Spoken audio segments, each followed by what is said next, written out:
नमस्कार, आपका स्वागत है समाचार फास्ट टू द पॉइंट में और मैं हूं पंकज पंडित। हिमाचल प्रदेश में उपचुनाव है और उपचुनाव में जिस तरह आप लोग जानते हैं कि भाजपा ने अपने तीनों प्रत्याशी घोषित कर दिए हैं और ये तीन प्रत्याशी पहले ही घोषित हो गए थे। आज से लगभग 3 माह पहले जब बगावत हुई थी और 9 लोगों ने एक साथ इस्तीफा दिया था, उसी दौरान तय था कि भाजपा के 9 चेहरे कौन होंगे और आधिकारिक घोषणा हो गई है कि हिमाचल प्रदेश में भाजपा के 3 चेहरे कौन होंगे। भाजपा ने उन्हीं 3 निर्दलीय विधायकों पर दांव लगाया है जिन विधायकों ने अपनी विधायकी छोड़ करके भाजपा पर भरोसा जताया था। तो कारण स्पष्ट है कि भाजपा ने जो जुबान 9 लोगों से की थी उस जुबान को अपनाया, उस वादे को उन्होंने पूरी तरह से निभाया है और जो 9 लोगों ने राज्यसभा में वोट दे करके भाजपा के प्रत्याशी को जिताया था, भाजपा ने उनके साथ खड़े रह करके उन्हें टिकट दे करके उनके साथ पूरी तरह से साथ रहने की बात कही थी, उसे पूरा करके दिखाया है। लेकिन इसके बीच कहीं ना कहीं संगठन में भी जो है वो रोष जो है वो नजर आता दिख रहा है। अब भाजपा के सामने सबसे बड़ी चुनौती है कि अगर उन्होंने 9 के साथ वादा निभाया है तो उन्हें उन लोगों के साथ भी अब कोई ना कोई वादा निभाना होगा जो कई अरसे से भाजपा के साथ लगातार जुड़े हैं, यानी उनके कार्यकर्ता, उनके पुराने वो नेता जिन्होंने भाजपा को मजबूत करने के लिए दिन रात एक किया है, अपने खून पसीने से पार्टी को सींचा है। अब देखना है कि इन 3 के 3 जो विधानसभा है उनमें जो भाजपा के पिछली बार जिन्होंने भाजपा के टिकट पे चुनाव लड़ा था वो किस और जाते हैं। अगर मैं प्रदेश में बात करूं तो सबसे पहले बात करता हूं देरा की। देरा से एक बार फिर से धवाला ने जो है मोर्चा खोल दिया है। धवाला ने पहले ही जब वहाँ पे होशियार सिंह की एंट्री हुई थी उसी दौरान उन्होंने तय कर लिया था कि उनका रुख बगावती रहेगा। उन्होंने कहा था कि लोकसभा चुनाव में वो अनुराग ठाकुर का समर्थन करेंगे, लेकिन विधानसभा चुनाव के समय जो होगा उस समय देखा जाएगा। तो लीजिएगा, विधानसभा चुनाव भी आ गया और उसके साथ ही धीरे धीरे धवाला की राहें भी साफ होती नजर आ रही है। धवाला ने अब टिकट मिलने के बाद अब एक प्रेस कॉन्फ्रेंस में जो है वो ऐलान कर दिया है कि जो भी पार्टी जो है वो अपने घोषणा पत्र में जिला देरा को जिला बनाने की बात कहेगी, वो उसका समर्थन करेंगे। यानी कहीं ना कहीं धवाला अपनी आज़ाद खड़े होने की नींव जो है वो तैयार करते हुए नजर आए। इसी के साथ प्रदेश में एक बार फिर से जिलों का जिन जो है बोतल से बाहर आ गया है।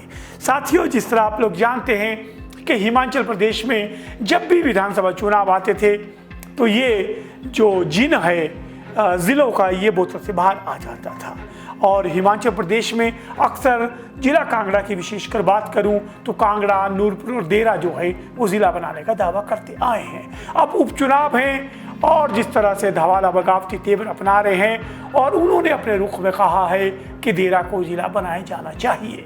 आइए सबसे पहले सुनते हैं कि क्या रुख था धवाला का और ये धवाला की ज्वाला भाजपा को कितना नुकसान पहुंचाएगी। अब पार्टी ने तो डिसाइड कर लिया है, लेकिन कांग्रेस के मित्र जो हैं वो मेरे पास आ रहे हैं, तो मैंने उनको एक ही बात कही थी कि मैं जब 98 में इंडिपेंडेंस जीता था तो मैंने एक वायदा किया था कि देरा को जिला बनाएंगे। तो मैं 2-3 मांगे और थी, छोटी छोटी मांगे जो वो और थी, वो मैंने उनसे जिक्र किया था कि मेरा मैसेज जो है वो आप मुख्यमंत्री तक पहुंचा दें। अगर उनकी इच्छा होगी टिकट देने की तो मैं देरा के विकास के लिए मैं कुछ भी कर सकता हूँ। ये थे धवाला जिन्होंने स्पष्ट कहा है कोई भी पार्टी अपने घोषणा पत्र में देरा को जिला बनाने का दावा करती है तो वो उसका समर्थन करेंगे। साथ ही अक्सर अटकलें लगाई जा रही है कि क्या धवाला जो है वो कांग्रेस का दामन भी थाम सकते हैं, लेकिन इसकी संभावना अभी दूर दूर तक नजर नहीं आ रही है क्योंकि कांग्रेस के पास वहाँ पहले ही जो है वो कांग्रेस के पास सशक्त उम्मीदवार है, वो भले ही डॉक्टर राजेश शर्मा हो या दूसरी तरफ जो है मुख्यमंत्री के करीबी माने जाने वाले नरदेव कंवर हो।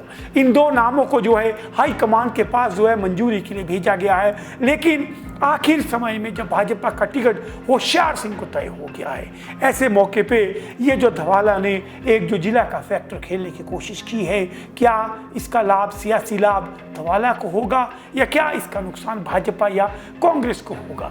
ये सब जो मामले हैं, इनका जो उत्तर है वो भविष्य के गर्भ में छिपा हुआ है। लेकिन एक बात तय है कि धवाला इस पूरे चुनाव में एक बार फिर से अपने लिए चुनावी राजनीतिक मैदान तैयार करते हुए नजर आ रहे हैं और इस बार उनका मुद्दा जो है वो देरा को जिला बनाना है।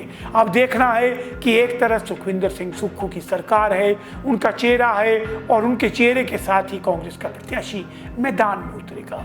वहीं दूसरी तरफ भाजपा के साथ होशियार सिंह है, जिन्होंने भाजपा का साथ दिया और इनाम के रूप में जिनको टिकट मिला। होशियार सिंह की निष्ठाएं शुरू से ही भाजपा के साथ रही हैं, हर बार वो आवेदन करते हैं, पिछली बार भी उन्होंने आवेदन किया था, लेकिन आखिर मौके पे रवि वधवाला को एडजस्ट करने की समस्या के चलते कहीं ना कहीं होशियार सिंह जो है वो भाजपा का टिकट लेने के चूक गए। लेकिन सबसे बड़ी हैरानी की बात यह है कि लगातार 2 बार होशियार सिंह यहाँ से आज़ाद विधायक जीते हैं। अब आज़ाद विधायक जीतने के बाद पहली बार वो किसी पार्टी के चुनाव चिन्ह पे चुनाव लड़ेंगे।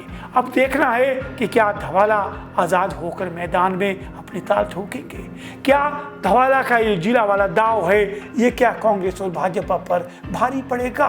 क्योंकि देरा का इतिहास देखें तो देरा कोई नहीं तेरा का नारा लगाने वाला देरा ने कांग्रेस भाजपा को ठुकरा करके अक्सर आज़ाद प्रत्याशियों का साथ दिया है। शायद धवाला भी इसी आस में जो है बैठे हैं, क्योंकि धवाला का राजनीतिक कैरियर भी बतौर आज़ाद उम्मीदवार ही शुरू हुआ था और आज़ाद उम्मीदवार तौर पर जीतकर इन्होंने भाजपा की सरकार बनाने में अहम भूमिका निभाई थी। आपको याद होगा वीरभद्र सिंह की 7 दिन की सरकार बनी थी, जिसमें धवाला को जबरदस्ती लाया गया था।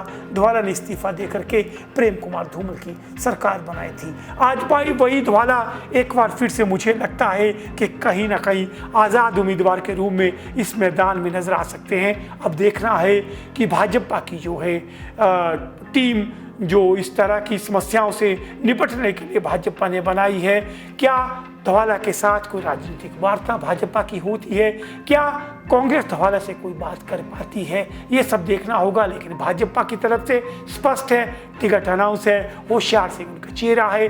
कांग्रेस और धवाला इन दो की रणनीति तय हो रही है। इस मामले में आगे क्या होगा, लेटेस्ट अपडेट देकर हम आपके बीच आएंगे।